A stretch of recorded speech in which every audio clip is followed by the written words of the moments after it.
ഇന്നിപ്പോൾ ഒരു special video എന്ന് പറയാൻ പറ്റില്ല, എന്നാൽ കുറച്ച് സ്പെഷ്യലാണേന്ന് കേട്ടോ. മോള് സ്കൂളിലേക്ക് പോകാൻ വേണ്ടിയിട്ട് നല്ല ഒരുക്കത്തിലാണ്. ഓളെന്നെ ഒറ്റയ്ക്ക് ഒരുങ്ങും കേട്ടോ. ഞാനൊരുക്കി കൊടുത്താലൊന്നും ശരിയാവില്ല അറിഞ്ഞുകൊണ്ട് ഓളെന്നെ ഒറ്റയ്ക്ക് ഒരുങ്ങും. പിന്നെ ഫുഡിനൊക്കെ ഒന്ന് നേരത്തെ തന്നെ വെച്ചിട്ടുണ്ട്. കാരണം അംഗനവാടിയിൽ ഇന്നൊരു ഹെൽത്തി ഫുഡിൻ്റെ ഒരു മേള ഉണ്ട്. അപ്പോൾ അവിടേക്ക് പോകാനാകുമ്പോൾ ഫുഡും കാര്യങ്ങളൊക്കെ വേഗം ഒരുക്കണം.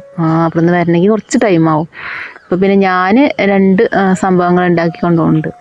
ഒന്ന് മഷിത്തണ്ട് കൊണ്ടുള്ള ഒരു തോരനും, പിന്നെ അതുപോലെ തന്നെ നമ്മൾ എന്താ പറയുക ചെമ്പരത്തി ജ്യൂസുമാണ് കേട്ടോ ഞാൻ കൊണ്ടുപോകുന്നത്. അപ്പോൾ നല്ല ഫുഡിനും സമ്മാനം കാര്യങ്ങളൊക്കെ ഉണ്ടാവും കേട്ടോ. അപ്പോൾ ഞാൻ സമ്മാനം കിട്ടണമെന്ന് വെച്ചുണ്ടാക്കുന്നല്ല, കാരണം എന്തായാലും ഇന്ത്യൻ സമ്മാനം കിട്ടുമെന്ന് എനിക്കറിയാം. അത്രയ്ക്ക് ഹെൽത്തി ആണ്. പക്ഷേ നമ്മളിപ്പോൾ ഉണ്ടാക്കുമ്പോൾ എങ്ങനെ വേണമെന്ന്, അപ്പോൾ കുറേ ധാന്യങ്ങളൊക്കെ വെച്ചിട്ടുള്ള ഒരു എന്തെങ്കിലും തോരനോ, അതുപോലെ കുറേ നല്ല ഹെൽത്തി ആയിട്ടുള്ള ഇലകളൊക്കെ വെച്ചിട്ടുള്ള തോരനോ, അങ്ങനെ പായസമോ, അങ്ങനെ എന്തെങ്കിലുമൊക്കെ ഇട്ട് ഉണ്ടാക്കണവർക്കാണ് അധികം സമ്മാനങ്ങളൊക്കെ കിട്ടുക. അപ്പോൾ ഞാൻ പിന്നെ അതൊന്നല്ലല്ലോ, ഞാൻ മഷിത്തണ്ടുണ്ടൊരു തോരൻ അങ്ങനെയൊക്കെയല്ലേ ഉദ്ദേശിക്കുന്നത്. ഈ മഷിത്തണ്ടിന് നമ്മൾ നല്ല വില ഉണ്ട് കേട്ടോ. ഇത് എന്താ പറയുക ഫ്ലിപ്കാർട്ടിലോ അങ്ങനത്തെ ഇതിലൊക്കെ ആമസോണിലോ അതിലൊക്കെ നല്ല വില ഉണ്ട് അത്ര ഇതിന്. ഇങ്ങനെ വേറെ എന്തൊക്കെയോ പേര് പറയാം, 300 സംതിങ് അത്ര റേറ്റും കാര്യങ്ങളൊക്കെ ഉണ്ട് അത്ര. നമുക്ക് വില ഇല്ലാത്ത കാര്യമല്ല. അപ്പോൾ ഞാൻ എന്തായാലും അതൊന്ന് പരീക്ഷിക്കാമെന്ന് വെച്ച് അത് കുറച്ച് നല്ലോണമൊക്കെ ഒന്ന് കഴുകി എടുക്കണം, അരിയണം, അങ്ങനെ കുറച്ച് പണികളും കാര്യങ്ങളൊക്കെ ഉണ്ട്. അപ്പോൾ നല്ല തിരക്കാണ്. ഒക്കെ അംഗനവാടിക്ക് പോകാനാകുമ്പോഴത്തേനൊക്കെ സെറ്റ് ആവുന്നുണ്ട്.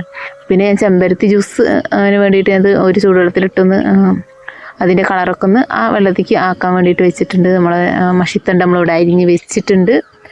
അപ്പം അങ്ങനെ അതിൻ്റെ ഉപ്പേരി അവിടെ റെഡിയായി. നമ്മൾ അതുപോലെ തന്നെ നമ്മൾ ചെമ്പരത്തി ജ്യൂസും എല്ലാം സെറ്റായിട്ട് ഞാനും തേജുട്ടനും കൂടെ അംഗനവാടിയിലേക്ക് പോവുകയാണ്. അംഗനവാടിയിൽ വന്നിട്ട് വേണം പിന്നെ എനിക്ക് ബാങ്കിലേക്ക് പോകണം. അപ്പോൾ കുറച്ച് ദൂരം പോയപ്പോൾ തന്നെ പിന്നെ അവൻ പറഞ്ഞു ഞാൻ നടന്നുകൊണ്ട് പറഞ്ഞു. പോണ വേഷം നോക്കണ്ട കേട്ടോ, സ്പൈഡർമാൻ്റെ വേഷമാണ്. അത് ഇന്നിട്ട് കഴിഞ്ഞാൽ നാളെ ഞാൻ അലക്കും, മറ്റന്നാ ആ സ്പൈഡർമാൻ്റെ വേഷം തന്നെ വേണം. അപ്പം അതുകൊണ്ട് കുടുങ്ങിയാണ്. എന്നിട്ട് ഞങ്ങളെ വീടിൻ്റെ അടുത്തുള്ള ചേച്ചി ചോദിക്കും, ഇത് തിരുമ്പലൊന്നുമില്ലേ ചോദിക്കും. ഞാൻ പറയും തിരുമ്പാണ്, ഇന്നിട്ട് നാളെ അലക്കും, മറ്റന്നാ തന്നെ വേണം പറയും. അപ്പം അങ്ങനെ ഓനൊറ്റയ്ക്ക് പോവുകയാണ്. അംഗനവാടിയിൽ എത്താനായപ്പോൾ തന്നെ ഓൻ അതിൻ്റെ മുഖംമൂടിയൊക്കെ ഊരിട്ടോ. കാരണം ഞാൻ പറഞ്ഞു മുഖംമൂടി ഊരിക്കളാ, അല്ലെങ്കിൽ ടീച്ചർ മേടിക്കുന്നൊക്കെ പറഞ്ഞപ്പോൾ ഓൻ അതൊക്കെ ഊരിയിട്ട് ബാഗിലിട്ട് നടക്കുകയാണ്. അപ്പം അങ്ങനെ അംഗനവാടി എത്താനായി. അങ്ങനെ നമ്മൾ അംഗനവാടി എത്തി. ഞാൻ ഈ പൂക്കളൊക്കെ എൻ്റെ കഴിഞ്ഞ വീഡിയോയിൽ കണ്ടിട്ടുണ്ടാവും. ഞങ്ങൾ അംഗനവാടിയിലത്തെ പൂവും കാര്യങ്ങളാട്ടോ ഈ കാണുന്നതൊക്കെ. അപ്പം അങ്ങനെ അംഗനവാടിയിലെത്തി. അങ്ങനെ ഓരോരുത്തർ കൂടുന്ന ഓരോ റെസിപ്പികളും കാര്യങ്ങളൊക്കെ അവിടെ വയ്ക്കാൻ തുടങ്ങി. അട ഉണ്ട്, പിന്നെ അതുപോലെ ABC ജ്യൂസ് ഉണ്ട്, പിന്നെ എന്താ പറയുക പത്തില കഞ്ഞി അങ്ങനെ ഉണ്ടാവില്ലേ ഹെൽത്തി കഞ്ഞി, അതൊക്കെ ഉണ്ട്. പിന്നെ നമ്മളെ ഇതിൻ്റെ കഞ്ഞിത്തുവേൻ്റെ താളിപ്പ്, പിന്നെ നമ്മളെ വാഴങ്കൂമ്പ് ഇത് അട, ഇതിനാട്ടോ സെക്കൻഡ്. പിന്നെ ഇതിൻ്റെ തോരൻ, പിന്നെ നമ്മൾ തൈര് സാലഡ്, അതൊക്കെ പിന്നെ കോമൺ ആയിട്ടുള്ള സംഭവം തന്നെയാണ്. പിന്നെ നമ്മൾ എൻ്റെ ജ്യൂസ്. ഈ പായസത്തിനാട്ടോ ഫസ്റ്റ് കിട്ടിയത്. പായസത്തിൽ എന്തൊക്കെയുണ്ടെന്ന് വെച്ചാൽ ചെറുപയർ, കടലപ്പരിപ്പ്, വൻപയർ, പിന്നെ മുതിര, അങ്ങനെ പരിപ്പ്, പായസപ്പരിപ്പും സാധാ കറിപ്പരിപ്പും കാര്യങ്ങളൊക്കെ അല്ലേ, കുറേ ധാന്യങ്ങൾ ഇട്ടിട്ടുള്ളതാണ് കേട്ടോ പായസം. നല്ല രസമുണ്ട് കേട്ടോ കുടിക്കാൻ. അപ്പോൾ അതിനാണ് ഫസ്റ്റ് കിട്ടിയത്. പിന്നെ സെക്കൻഡ് ഞാൻ പറഞ്ഞല്ലോ വാഴങ്കൂമ്പിനാണെന്ന്. വാഴങ്കൂമ്പ് അട നല്ല രസം ഉണ്ടായിരുന്നു കേട്ടോ അതും. അപ്പോൾ അങ്ങനെ അതിനാണ് കിട്ടിയത്. പിന്നെ തേർഡ് കിട്ടിയത് എന്താ വെച്ചാൽ പപ്പായ കൊണ്ട് ഒരു അട ഉണ്ടാക്കിയെന്ന്, അതിനുമാണ് തേർഡ് കിട്ടിയത്. അപ്പോൾ ഇത്രയൊക്കെയായിരുന്നു ഇന്നത്തെ വിശേഷങ്ങളും കാര്യങ്ങളും. അപ്പോൾ ടീച്ചറും എല്ലാവരും കൂടെ ഫസ്റ്റിന് സമ്മാനം കൊടുക്കുകയാണ്, സെക്കൻഡിനും കൊടുത്തു, തേർഡിനും കൊടുത്തു. അപ്പം അങ്ങനെ ഞാൻ വീട്ടിലേക്ക് തിരിച്ചെത്തി. അപ്പോൾ തന്നെ ഞങ്ങൾ ഒരു പായസത്തിന് കൊടുത്തിട്ടുണ്ടായിരുന്നു ചാരിറ്റി ട്രസ്റ്റിൻ്റെ ഇതിൽ. അപ്പോൾ പായസം വന്നിട്ടുണ്ടായിരുന്നു. അപ്പോൾ അതൊക്കെ ഞാൻ വാങ്ങി വെച്ചു. അപ്പോൾ അതൊക്കെ കഴിഞ്ഞ് പിന്നെ ഞാൻ എന്താ പറയുക നമ്മൾ ബാങ്കിലേക്ക് പോകാൻ വേണ്ടി നിൽക്കുകയാണ്. അപ്പോൾ അതിനുള്ള ഒരുക്കത്തിലാട്ടോ ഞാൻ. അയൽക്കൂട്ടത്തിൻ്റെ പൈസയും കാര്യങ്ങളും അടയ്ക്കാണ്ട്, അപ്പോൾ അതിന് പോകാൻ വേണ്ടിയിട്ട് നിൽക്കുകയാണ്. അപ്പോൾ അത് അടച്ചു കഴിഞ്ഞാൽ പിന്നെ അടുത്ത മാസം നോക്കിയാൽ മതിയല്ലോ പറഞ്ഞങ്ങട് അതിനുള്ള ഒരുക്കത്തിലാണ് ഞാൻ. പിന്നെ മേക്കപ്പൊക്കെ ഇത്രയൊക്കെ ഉള്ളൂ കേട്ടോ. എനിക്ക് ഇത്ര തോനെ മേക്കപ്പും കാര്യങ്ങളൊന്നും ഇഷ്ടമില്ല ഇടുന്നതൊന്നും. അപ്പോൾ നല്ല സിമ്പിളായിട്ടുള്ള ഒരു പൗഡറും മേക്കപ്പും കാര്യങ്ങളൊക്കെ ഇട്ട് പോകാൻ വേണ്ടി നിൽക്കുകയാണ്. ഉച്ചയ്ക്ക് ശേഷമാണ് ഞാൻ അധികം പോകില്ല. ഉച്ചയ്ക്ക് ശേഷം ഒന്നാകുമ്പോൾ അങ്ങനെ വലിയ തിരക്കും കാര്യങ്ങളൊന്നും ഉണ്ടാവില്ല. എൻ്റെ അലമാര കണ്ട് ബോധങ്ങളുണ്ടാവും, ഇതിനൊക്കെ തച്ച് പൊളിച്ച് വലിച്ചെറിയാനായിട്ടുണ്ട്. എനിക്ക് എൻ്റെ മേക്കപ്പ് എന്ന് പറഞ്ഞാൽ ഒരു പൗഡർ, പിന്നെ ചെറിയൊരു പൊട്ട് വേണമെങ്കിൽ ഇടും, ഇല്ലെങ്കിൽ നിർബന്ധമൊന്നുമില്ല. അപ്പം അങ്ങനെ ഇത്രയൊക്കെ ഉള്ളൂ എൻ്റെ മേക്കപ്പും കാര്യങ്ങളും. പിന്നെ സിന്ദൂരം കാണാൻ കേട്ടോ, സിന്ദൂരം സ്റ്റിക്ക് ഉണ്ടായിരുന്നു. അത് ആ തേച്ചുട്ടം കരിമ്പൊട്ടന് എന്താ പറയുക, ആ ഗ്ലാസ് മേലൊക്കെ വരഞ്ഞ് അതൊക്കെ ഫുള്ള് തീർത്ത്. അപ്പോൾ ഞാൻ വേഗം എൻ്റെ മകളെ ലിപ്സ്റ്റിക് ഉണ്ടായിരുന്നു അതൊക്കെയാണ് സിന്ദൂരം ഇടുന്നത്. അപ്പോൾ എനിക്ക് ലിപ്സ്റ്റിക്കും കാര്യം ചെയ്യുന്നതിനോടൊന്നും എനിക്ക് താല്പര്യമില്ല കേട്ടോ, എനിക്കിഷ്ടമല്ല എന്നാണ് കേട്ടോ പറഞ്ഞത്. ആരെങ്കിലും ഇടുന്നതിന് കുഴപ്പമൊന്നുമില്ല കേട്ടോ. ഞാൻ എൻ്റെ ഒരു എല്ലാവർക്കും ഇപ്പോൾ ഇഷ്ടം ഉണ്ടായിക്കൊള്ളണമെന്നില്ലല്ലോ. അപ്പം അങ്ങനെ ഞാൻ ബാഗിക്ക് കൊണ്ടുപോകാനുള്ള സാമഗ്രികളൊക്കെ ഒന്ന് എടുത്ത് വെക്കുക കേട്ടോ. അപ്പോൾ പാസ്ബുക്കും കാര്യങ്ങളും പൈസയും പിന്നെ അതൊക്കെ എടുത്ത് വെച്ച്, പിന്നെ എന്താ വെച്ചാൽ ഒരു ഡ്രസ്സിന് ലൈനിങ് എടുക്കാനുണ്ട്, അപ്പോൾ അതും എടുത്തേക്കുണ്ട്. അപ്പോൾ എല്ലാതും എടുത്തണമെന്നൊക്കെ ഒന്ന് നോക്കുകയാണെങ്കിൽ അവിടെ എത്തിയിട്ട് ബബ്ബാറേണ്ടല്ലോ ഒക്കെ ഇവിടുന്ന് എഴുതിയിട്ട് തന്നെ കൊണ്ടുപോകുന്നത്. എന്നാലും ഞതവേ എന്തെങ്കിലുമൊക്കെ തെറ്റിക്കഴിഞ്ഞാൽ എഴുതിയിട്ട് ഞാൻ ഒന്നും കൂടിയൊക്കെ നോക്കുകയാണ്. അപ്പോൾ ലൈനിങ് എടുക്കാൻ വേണ്ടിയിട്ട് അതും കൂടി എടുക്കുകയാണ്. അപ്പോൾ ഒരു കോഡ് സെറ്റ് അതിക്ക് വേണ്ടിയിട്ടാണ് ഞാൻ ലൈനിങ് എടുക്കണം. ഈ കോഡ് സെറ്റ് എങ്ങനെ കിട്ടിയെന്ന് വെച്ചാൽ ഞങ്ങൾ മഞ്ചേരി കസവിൽ നിന്നാണല്ലോ ഡ്രസ്സ് എടുക്കല്. അപ്പോൾ അവിടെ എന്താ പറയുക, ഇങ്ങനെ നല്ല പീസിൽ നിന്ന് പകുതി പീസ് വരുന്നതൊക്കെ ഇങ്ങനെ ഒഴിവാക്കും കുറഞ്ഞ റേറ്റിന് കൊടുക്കാൻ വേണ്ടിയിട്ട്. അപ്പോൾ ഞാനതൊക്കെ എടുക്കും. ഞാൻ നല്ല തടി ഉള്ളതുകൊണ്ട് എനിക്ക് ആ ചെറിയ പീസ് കൊണ്ടൊക്കെ തന്നെ ധാരാളം അടിക്കുക. അപ്പോൾ അങ്ങനെ കിട്ടിയതാണ് എനിക്ക് ആ കോഡ് സെറ്റിൻ്റെ ഒരു സെറ്റ്. അപ്പം ഞാൻ വലിയ പീസ് എടുത്ത് അടിക്കൊന്നും മുതലാവില്ല. അപ്പം ഞാൻ ആ ചെറിയൊരു പീസൊക്കെ എടുത്ത് അതുകൊണ്ട് അടുപ്പിക്കാമെന്ന് വെച്ചിട്ടാണ് ഞാൻ അങ്ങനെ തന്നെ എടുക്കില്ല കേട്ടോ. എനിക്ക് ഇഷ്ടമാണ് അങ്ങനെ എടുക്കുന്നത്. വലിയ പീസ് എടുത്ത് അത് വെറുതെ വേസ്റ്റ് ആവുക എന്നല്ലാതെ എനിക്ക് വലിയ ഉപകാരമൊന്നും ഉണ്ടാവില്ല. അപ്പോൾ ഞാൻ പോവാല വണ്ടിക്കൂലിയും കാര്യങ്ങളും ഒക്കെ റെഡി ആക്കുകയാണ്. അങ്ങനെ ആ പൈസ അടയ്ക്കാൻ പോകുന്ന ആളുകൾക്ക് വണ്ടിക്കൂലിയും കാര്യങ്ങളൊക്കെ ആൾക്കൂട്ടത്തിൽ കിട്ടും കേട്ടോ. അപ്പം അങ്ങനെ അതൊക്കെ എടുത്ത് പോകാൻ വേണ്ടിയിട്ട് ഒരുങ്ങുകയാണ്. അപ്പം ഞാൻ ചുരിദാർ ഞങ്ങൾ ഇവിടുന്ന് ഒരു ടൂർ പോകുന്നുണ്ട്. ടൂർ പോകുന്നുണ്ടാവും, പ്ലാനൊക്കെ ചെയ്തിട്ടുണ്ട് പോകണം എന്നൊക്കെ.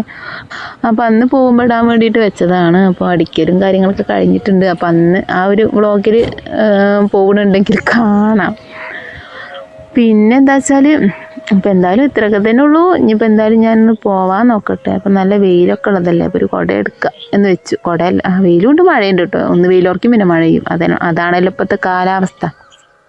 മാറ്റി കഴിഞ്ഞാൽ പിന്നെ ഒന്ന് കണ്ണാടിന് മുന്നിൽ ഇങ്ങനെ അങ്ങോട്ടും ഇങ്ങോട്ടും തിരിഞ്ഞു നോക്കൂട്ടോ. തിരിയാൻ മാത്രമല്ല മേക്കപ്പ് ഒന്നും ഞാൻ ചെയ്തിട്ടില്ല, എന്നാലും ഒരു തിരിയ തന്നെയല്ലേ, എല്ലാവരും കാണാനും അങ്ങനെ തിരിയണം. പിന്നെ വീഡിയോ എടുക്കല്ലേ, അപ്പോൾ തിരിച്ചിട്ട് കുറച്ച് കൂടുതലാക്കിയില്ലേ. അപ്പോൾ എന്തായാലും ഞാൻ പോട്ടെ. അപ്പം നമ്മളെ ഈ ഒരു പൂ ഇങ്ങനെ കണ്ടപ്പോൾ നല്ല ഭംഗി കാണാൻ. അപ്പോൾ അതിനെയൊക്കെ ഒന്ന് പൊക്കി എടുത്തുകൊണ്ട് ഇങ്ങനെ ഫോട്ടോ എടുക്കുകയാണ്. കടക്കട്ടെ. പിന്നെ എൻ്റെ വീഡിയോ ഒക്കെ ഒന്ന് കാണുന്നവരൊക്കെ ഒന്ന് ലൈക്ക് ചെയ്യുക, സപ്പോർട്ട് ചെയ്യുക. പിന്നെ നല്ല നല്ല കമൻറ്റുകൾ അങ്ങോട്ട് വാരി വിതറുക. കുറ്റം പറയണത് കുറ്റം പറയുക. അപ്പോൾ ഞങ്ങളെ പോണ വഴിയാണ് കേട്ടോ, കുറുക്ക് വഴി കൂടെയാണ് ഞാൻ പോണത്. ഇപ്പം ഒന്നും ആർക്കും കുറുക്ക് വഴിയും കാര്യങ്ങളൊന്നും അറിയില്ല അല്ലേ. വേറെ വഴിയുണ്ട്, ഞങ്ങൾ ആ പാറേൻ്റെ അതിയേനെ പോണ വഴിയുണ്ട്. അപ്പോൾ അതിൽ നല്ല വെയിലാവും. പിന്നെ പറഞ്ഞാൽ അവിടെ ചെന്നാൽ വേഗം വണ്ടി കിട്ടൂല. ഇതിനെ പോയാൽ പെട്ടെന്ന് കിട്ടും കേട്ടോ വണ്ടി മീൻസ് ഓട്ടോറിക്ഷ ഉണ്ടാവും. ഒപ്പിക്കണം മഞ്ചേരിക്കുള്ള ഓട്ടോകൾ കിട്ടും. ബസ്സിന് പോവൽ ഇവിടെ ഞങ്ങളൊക്കെ പൊതുവേ കുറവാണ്. അപ്പോൾ ബസ്സിനുള്ള ഒരു ചാർജ് തന്നെയാണ് ഓട്ടോക്കും. അപ്പോൾ എന്തായാലും മെയിൻ റോഡിലെത്താനായിട്ടുണ്ട്. അപ്പോൾ എന്തായാലും ഞാൻ ഇനി പോയിട്ടൊക്കെ കാണാം. അപ്പോൾ എന്തായാലും മെയിൻ റോഡിലെത്തി. അങ്ങനെ ബാങ്കിൽ പൈസ അടയ്ക്കലും കാര്യങ്ങളൊക്കെ കഴിഞ്ഞ് വേഗം ഞാൻ ലൈനിങ് എടുക്കാൻ വേണ്ടിയിട്ട് പോയി. ലൈനിങ് എടുക്കാൻ പോയാൽ പിന്നെ നമ്മളല്ലേ ആളുകൾ, പിന്നെ അവിടെ എല്ലാ ഡ്രസ്സും കാര്യങ്ങളൊക്കെ ഒന്ന് വാച്ച് ചെയ്ത് അതൊക്കെ ഒന്ന് വീഡിയോ എടുത്ത് പോരും. എന്തെങ്കിലും അതൊക്കെ ഒന്ന് കണ്ട് ഒന്ന് പൈസ ഇല്ലെങ്കിൽ അതൊക്കെ ഒന്ന് കാണുമ്പോൾ തന്നെ ഒരു സമാധാനമാണല്ലോ നമുക്ക്. അപ്പോൾ അതൊക്കെ ഒന്ന് കണ്ട് പോവുകയാണ്. അപ്പോൾ കണ്ടാലും പോരല്ലോ, വീഡിയോ എടുക്കണ്ടേ. നല്ല നല്ല സെലക്ഷനാട്ടോ. എനിക്ക് പറഞ്ഞില്ലേ, കസവിലട് കയറിയെങ്കിലേ സമാധാനം കിട്ടുള്ളൂ കേട്ടോ. എല്ലാവർക്കും അങ്ങനെ ആവണമെന്നില്ല, ചിലർക്ക് ഇപ്പം ഈ ഒരു ഷോപ്പ് പറ്റണമെന്നില്ല. പക്ഷേ എനിക്കൊക്കെ പറഞ്ഞാൽ കസവിലട് കയറിയെങ്കിലേ സമാധാനം കിട്ടുള്ളൂ. വേറെ എവിടെ കയറിയാലും എനിക്കൊരു സമാധാനം കിട്ടില്ല. പിന്നെ അവിടുന്ന് ബില്ലും കാര്യങ്ങളൊക്കെ അടിച്ചിട്ട് പിന്നെ ഞാൻ പോരുകയാണ്. അപ്പം ഞങ്ങൾ കസവത്തെ കളറൊക്കെ ഒന്ന് മാറി കിട്ടി. എന്നും ഒരേ കളർ തന്നെ കിട്ടല്. പിന്നെ എപ്പോഴാണ് അവിടെ നിന്ന് ഇങ്ങനെ പറയുന്നത് ചായ കുടിക്കേണ്ടവരൊക്കെ അപ്പുറത്ത് ചായ ഉണ്ടാക്കി പോയി കുടിച്ചോളി പറഞ്ഞു. അപ്പം അങ്ങനെ കസവന്ന് ചായയൊക്കെ കുടിച്ച് ഫ്രീ ചായ ഉണ്ട് അതൊക്കെ കുടിച്ച് പിന്നെ ഞാൻ നേരെ പോണത് നമ്മളെ എന്താ വെച്ചാൽ കുറച്ച് സാധനങ്ങൾ കൂടെ മേടിക്കുന്നുണ്ട്. സ്റ്റാൻഡിക്ക് വേണ്ടിയിട്ട് പോവാട്ടോ. അവിടുന്ന് ബുക്ക് മേടിക്കാണ്ട് മോൾക്ക്. അപ്പോൾ അവിടുന്ന് കുറച്ച് നടക്കണം, വെയിലും അല്ലേ. അപ്പം പിന്നെ വേഗം വീട്ടിലെത്താമെന്നൊക്കെ കരുതി ഞാൻ ഓട്ടോ കയറിയിട്ട് ബുക്കൊക്കെ മേടിക്കാൻ വേണ്ടിയിട്ട് പോവാണ്. തിരൂരങ്ങാടി ബുക്ക് സ്റ്റാളിലേക്കാണ് പോണത്. അവിടെ നല്ല എല്ലാവിധ ബുക്കുകളും ഉണ്ട് കേട്ടോ. ഏറ്റവും വലിയ ബുക്ക് സ്റ്റാൾ മഞ്ചേരിത്തെ ഏറ്റവും വലിയ ബുക്ക് സ്റ്റാളാണ് കേട്ടോ തിരൂരങ്ങാടി ബുക്ക് സ്റ്റാൾ. നമ്മുടെ സ്റ്റാൻഡിൽ തന്നെയാണത്. അതായത് Pandikkad bus, Karuvarund bus, Kalikavu bus ഒക്കെ നിർത്തിയിരുന്ന ആ ഒരു സ്റ്റാൻഡ് കേട്ടോ. ആ സ്റ്റാൻഡിൽ എന്താ പറയുക എനിക്കറിയില്ല. അപ്പോൾ ആ സ്റ്റാൻഡിലാണ് ഈ ബുക്ക് സ്റ്റാൾ സ്ഥിതി ചെയ്യണത്. അപ്പോൾ അങ്ങനത്തെ കുറച്ച് GK ആയിട്ടുള്ള ബുക്കാണ്. ഓളിങ്ങനെ പറയും എനിക്ക് GK ബുക്ക് ഇല്ല അങ്ങനെ ഇങ്ങനെ എന്നൊക്കെ പറയും. അപ്പം ഞാനതൊക്കെ മേടിക്കുന്നുണ്ട്, വായിക്കാവോ, വായിച്ചിട്ടില്ലെങ്കിൽ ഞാനൊക്കെ കാട്ടി കൊടുക്കുക. അപ്പം നല്ല നല്ല ബുക്കുകളുണ്ട്, കളറിങ് ബുക്കും. പിന്നെ ഞാൻ തേജുട്ടിന് വേണ്ടിയിട്ട് ഒരു കളറിങ് ബുക്ക് നോക്കുന്നുണ്ട് കേട്ടോ. പിന്നെ ഇവക്ക് ബുക്ക് കൊണ്ടുപോകുമ്പോൾ ഓനും അതൊരു കുയിന്താവൂലേ. അപ്പോൾ പിന്നെ ഞാൻ ഓനും തന്നെ ഒരു ബുക്ക് എടുത്തിട്ടുണ്ട്. അപ്പം ഇങ്ങനെ ഈ ഒരു കളറിങ് അനിമൽസിൻ്റെ കളറിങ് ബുക്കാട്ടോ എടുത്തിട്ടുള്ളത്. അപ്പം അങ്ങനെ ബുക്കും കാര്യങ്ങളൊക്കെ എടുത്ത് പിന്നെ ഞാൻ നേരെ വീട്ടിലേക്ക് പോന്നു. അപ്പോൾ ഇത്രയേ ഉള്ളൂ ഇന്നത്തെ വീഡിയോ. വീഡിയോ ഒക്കെ ഇഷ്ടമായാൽ ഞാൻ പറഞ്ഞില്ലേ എല്ലാവരും സപ്പോർട്ട് ചെയ്യുക.